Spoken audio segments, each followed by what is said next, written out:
Ills of the human race. Set thy house in order. 2 Kings chapter 20 verse 1. Man condemns himself by his refusal of God's way of salvation. In love and mercy, God is offering to men and women a way of escape, a way of salvation, a hope and anticipation of better things. Man in his blindness, stupidity, stubbornness, egotism, and love of sinful pleasure, refuses God's simple method of escaping the pangs of eternal banishment.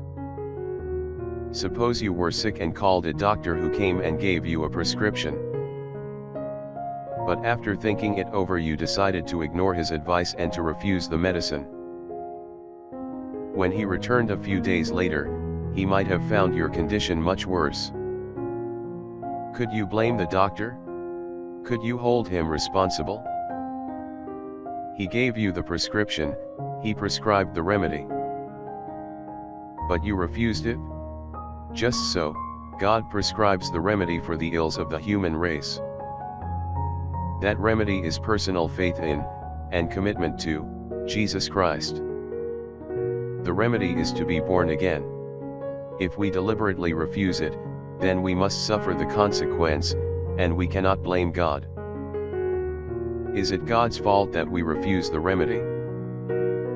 Prayer for the day. Lord Jesus, as you sat looking over Jerusalem, you wept. Give me the same compassion for those who have not accepted your remedy and been born again.